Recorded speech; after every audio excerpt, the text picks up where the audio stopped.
A lot has happened since the last review came out. For example, I got glasses. Now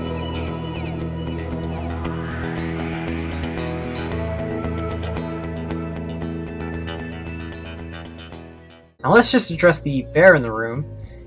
Bionicle ended. How'd that happen? I, like many, attribute it to marketing, if you haven't listened to our podcast recently. But mostly on the part of the corporate part of LEGO not giving them enough money to market, and that's pretty much why it failed. But think about this, really quick. Bionicle was not as marketed, and therefore it failed. But what if they market something extremely heavily, and it fails? Now class, do you think that's ever happened? Because I know it happened. So in light of recent events, I've decided to take this episode and not review a figure, but review some promotional material. And just so everybody knows, I do not remember where I got this. I think it was from like I don't know, an old magazine or something. It was definitely not a LEGO magazine. They are not that bad. And again, this is a promotional material. In case you didn't know, just for clarification purposes, class, does say advertisement on both sides. As a show of what it's going to be like, let's read the bottom here together, class. Every dimension needs a hero.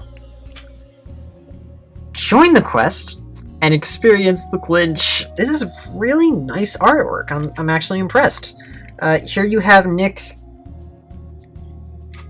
glitching and Allegra D for all your allergy purposes. You also have Jens over there by the dog ear. That's Nepal. You have yet to meet him, and that's also Euripides. You have yet to meet him.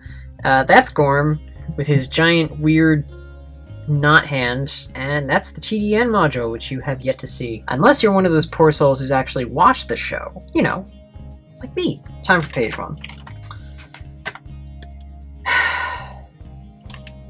So throughout this book, there's a bunch of these little like key fragment things, and they have questions and such about the universe of Galidor.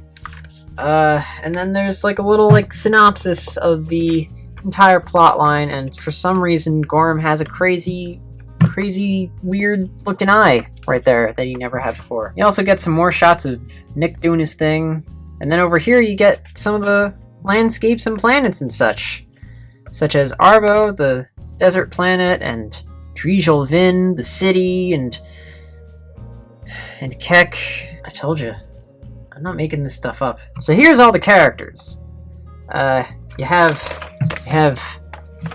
Jens and Euripides and Nepal, who totally does not look like that in the show. He's also lacking a loincloth there, so you can totally see his nether region. But thankfully his hand is covering that. And on this side you have the bad guys like Gorm and the Aquart and Tagger the bounty hunter. But as you can see, these two have a marking that says coming in November. They never came.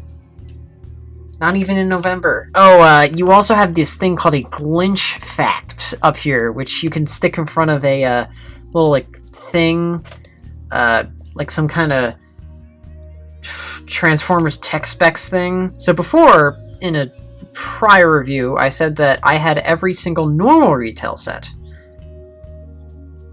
I mean it, because I never got the Aquart or Tagger. I've also never seen Tagger in actual photos, so if you can find him, put a link in the comments, because I'd really like to see one in hand. Time for the next page.